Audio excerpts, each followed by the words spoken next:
Previously on Swigame. Mojo Jojo was thrown into jail for the 5th time in a week and created the Rowdyruff Boys in his own feces-filled toilet to get his revenge. And the boys went on a rampage, destroying property, endangering lives, and setting off a nuke in the middle of the city, and caused the girls to want to give up on superhero life for good. But the girls came back and gave them the cootie, which caused them to blow up for good. Or so we thought. Because today, the boys have returned, and they're even worse than the last time we saw them.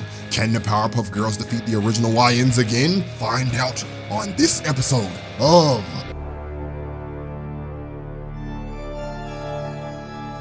Welcome back to Townsville, where crime is running rampant, monsters busting buildings down, and nobody moves out of here because the Powerpuff Girls are here to save y'all after y'all go homeless. So as the girls are beating the brakes off all the criminals, why they say his name like that? Him is watching this and gets pissed because, well, he hates the Powerpuff Girls. All his niggas hate the Powerpuff Girls. But as he's watching the TV trying to figure out how to beat them, he sees something and gets happy because something sinister pops on his screen. Something that with the right finesse just might beat the Powerpuff Girls. So the girls are downtown beating up a million monsters because this is just a regular Wednesday afternoon here, and for whatever reason, Buttercup is out here aura farming and running on the walls. Girl, we see you, damn! So after they beat all the monsters up, the ground explodes and opens up, and rising from the ground was the Rowdyruff Boys. And I don't think y'all are ready for the violence that these boys are on now. Because, I mean, look, the boy Butch is over here tweaking like he can't stay off Galaxy Gas.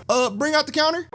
So after the introductions, they start fighting, and obviously they're even. But I want to ask a question real quick. When did Buttercup learn how to fire energy waves from her hands? Has she been doing this? So as the fight goes on, the girls go back to their last victory strategy of just kiss them and give them cooties. And this is where everything is about to go left. Cause you see, these aren't the original YNs from the last video. These boys like girls now. So when they get kissed, their chest gets a little bigger until they are literal giants. You would think when they were like 3 feet tall than y'all would stop kissing them, but I guess not. So it turns out that him resurrected the Rowdyruff Boys and said, circle, circle, dot, dot. Now you have a fucking cootie shot. So that kissing and making them explode thing isn't going to work this time, thank God. And when the girls found this out, they were sitting here shook, lips quivering, Buttercup swallowing spit and probably praying in her head, oh Lord, please don't let these demons beat my ass. I beg you, Lord. Now, ladies and gentlemen, I gotta prep y'all, cause you see, last time they were pretty much even the whole fight until the boys caught them slipping. But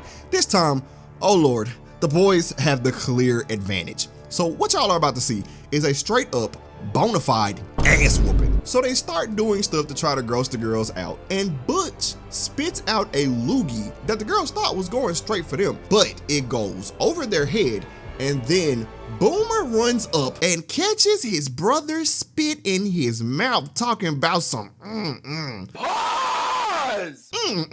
Hey man, give him 100 because they some freaky ass niggas. So Bubbles starts throwing up in his trash can, and Bubbles, same. Man, same. So Buttercup starts talking big like she can beat them, and they start tweaking.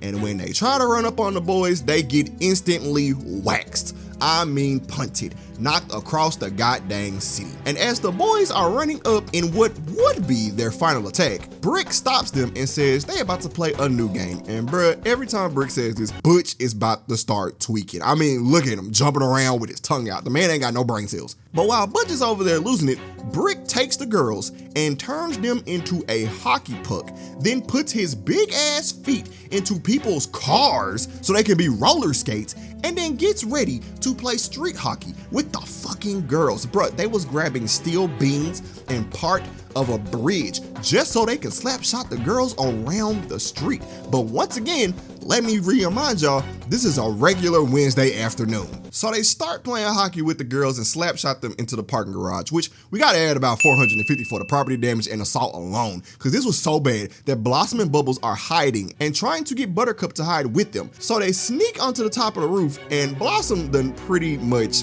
gave up. Yeah, they waxing y'all, fam. Her team getting cooked, and Mama's done basically lost hope. So when she says this, Buttercup, the actual crash out, loses it and starts screaming in their hiding spot. Let me say that again. Screaming while they are hiding from these demons downstairs that are looking for them. So obviously, the boys find the girls because Buttercup starts screaming.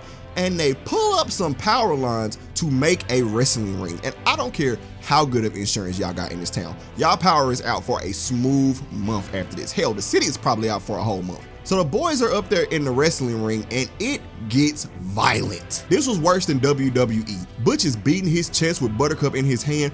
Boomer is over there stomping Bubbles the fuck out. Bruh, how is she alive? And Brick is over here glazing himself. It's me, nigga. The richest nigga, the biggest nigga. But hear me out. They ain't even actually started. These were just the introduction. The bludgeoning was just getting started. So when they actually start, Buttercup and Bubbles get busted into the middle of the ring and sat on. Yes, you heard me, sat on by the niggas that eat spit. So you can only imagine what they draws like. Then Brick turns Blossom into a speed bag, punts her across the ring, and then jumps onto her from the top of the ring. And bro, look at Blossom. The girl is missing teeth. The girl's bow is in tatters. The girl cannot move. So then Brick gets on top of Blossom and starts letting spit hang from his mouth. What is y'all obsession with spitting on people? And then eventually it snaps and covers her in spit. Bruh, for all this, with this wrestling ring and the spit, the stomping Bubbles out, the sitting on motherfuckers, give them like 500. Some of y'all probably gonna say more, so just add in another like 100 for the comment section. You're welcome. So then they grab Bubbles. They pull the girl's dress open. And you know what they do? They put this giant slug in her clothes. First off, where y'all even get that thing? And the slug is just crawling on her. Ugh, like, oh, you gonna need a bad shower after that, baby. But this, ladies and gentlemen, is when the plot armor kicks in, because they gotta beat him somehow, right? So Buttercup sees Bubbles crying and busts Butch in the tongue, and that's when they find out the more they challenge their masculinity, the more they're gonna shrink down. So they paint Boomer's face and make him look like a goddamn baby doll. They pull down Brick's pants on the roof, and I gotta censor this, cause we ain't finna see some kindergartner booty on my goddamn channel. And basically, they babied them until they turn into baby dolls. But even though him comes and saves them in the end, the boys don't blow up this time, which means the boys are officially back in town and fucking nerfed. Give me the final tally.